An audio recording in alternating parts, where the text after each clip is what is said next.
नमस्ते दोस्तों। साहित्य की दुनिया में आपका स्वागत है।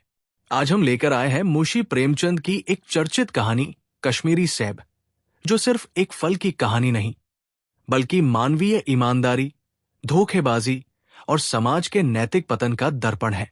कल शाम को चौक में दो चार जरूरी चीजें खरीदने गया था। पंजाबी मेवा फरोशों की दुकानें रास्ते ही में पड़ती हैं। एक दुकान पर बहुत अच्छे रंगदार गुलाबी सेब सजे हुए नजर आए। जी ललचा उठा। आजकल शिक्षित समाज में विटामिन और प्रोटीन के शब्दों में विचार करने की प्रवृत्ति हो गई है। टमाटो को पहले कोई सेंत में भी न पूछता था। अब टमाटो भोजन का आवश्यक अंग बन गया है। गाजर भी पहले गरीबों के पेट भरने की चीज थी। अमीर लोग तो उसका हलवा ही खाते थे।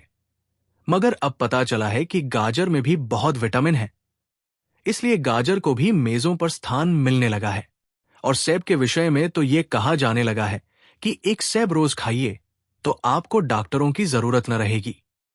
डॉक्टर से बचने के लिए हम नीम कौड़ी तक खाने को तैयार हो सकते हैं। सेब तो रस और स्वाद में अगर आम से बढ़कर नहीं है तो घटकर भी नहीं। हाँ, बनारस के लंगड़े और लखनऊ के दशहरी और बंबई के अल्फांसों की बात दूसरी है। उनके टक्कर का फल तो संसार में दूसरा नहीं है। मगर उनमें विटामिन और प्रोटीन है या नहीं, है तो काफी है या नहीं, इन विषयों पर अभी किसी पश्चिमी डॉक्टर की व्यवस्था देखने में नहीं आई। सेब को ये व्यवस्था मिल चुकी है। अब वो केवल स्वाद की चीज नहीं है, उसमें गुण भी है। हमने दुकानदार से मोलभाव किया और आज सेर सेब मांगे। दुकानदार ने कहा, बाबूजी बड़े मजेदार सेब आए हैं, खास कश्मीर के, आप ले जाए, खाकर तबीयत खुश हो जाएगी। मैंने रूमाल निकालकर उसे देते हुए कहा, चुन चुन कर रखना। दुकानदार ने तराजू उठाई और अपने नौकर से बोला, लौंडे आज सेर कश्मीरी सेब निकाल ला, चुन कर लाना। लौंडा 4 सेब लाया। दुकानदार ने तौला, एक लिफाफे में उन्हें रखा और रूमाल में बांधकर मुझे दे दिया। मैंने 4 आने उसके हाथ में रखे। घर आकर लिफाफा जोंकात्यो रख दिया। रात को सेब या कोई दूसरा फल खाने का कायदा नहीं है। फल खाने का समय तो प्रात काल है। आज सुबह मुंह हाथ धोकर जो नाश्ता करने के लिए एक सेब निकाला तो सड़ा हुआ था। 1 रुपए के आकार का छिलका गल गया था। समझा रात को दुकानदार ने देखा न होगा। दूसरा निकाला, मगर ये आधा सड़ा हुआ था। अब संदेह हुआ, दुकानदार ने मुझे धोखा तो नहीं दिया है। तीसरा सेब निकाला, ये सड़ा तो न था, मगर एक तरफ दबकर बिल्कुल पिचक गया।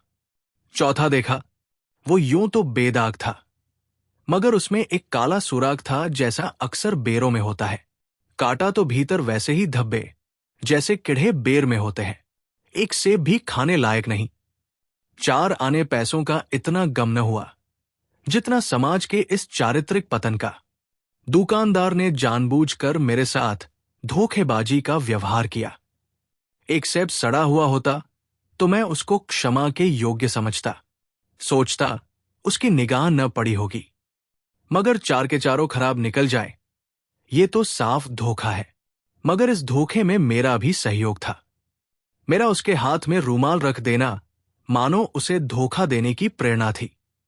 उसने भाप लिया कि महाशय अपनी आंखों से काम लेने वाले जीव नहीं है और न इतने चौकस है कि घर से लौटाने आए। आदमी बेईमानी तभी करता जब उसे अवसर मिलता है। बेईमानी का अवसर देना, चाहे वो अपने ढीलेपन से हो या सहज विश्वास से, बेईमानी में सहयोग देना है। पढ़े लिखे बाबुओं और कर्मचारियों पर तो अब कोई विश्वास नहीं करता। किसी थाने या कचहरी या म्यूनिसिपैलिटी में चले जाइए, आपकी ऐसी दुर्गति होगी कि आप बड़ी से बड़ी हानि उठाकर भी उधर न जाएंगे। व्यापारियों की साख अभी तक बनी हुई थी। यूं तौल में चाहे छटान काट टांग कस लें, लेकिन आप उन्हें 5 की जगह भूल से 10 के नोट दे आते थे तो आपको घबराने की कोई जरूरत न थी। आपके रुपए सुरक्षित थे। मुझे याद है, एक बार मैंने मुहर्रम के मेले में एक खोचे वाले से 1 पैसे की रेवड़ियां ली थी और पैसे की जगह अठन्नी दे आया था। घर आकर जब अपनी भूल मालूम हुई तो खोचे वाले के पास दौड़ा गया। आशा नहीं थी कि वो अठन्नी लौट आएगा। लेकिन उसने प्रसन्नचित से अठन्नी लौटा दी और उल्टे मुझसे क्षमा मांगी। और यहां कश्मीरी सेब के नाम से सड़े हुए सेब बेचे जाते हैं। मुझे आशा है पाठक बाजार में जाकर मेरी तरह आंखें न बंद कर लिया करेंगे, नहीं उन्हें भी कश्मीरी सेब ही मिलेंगे।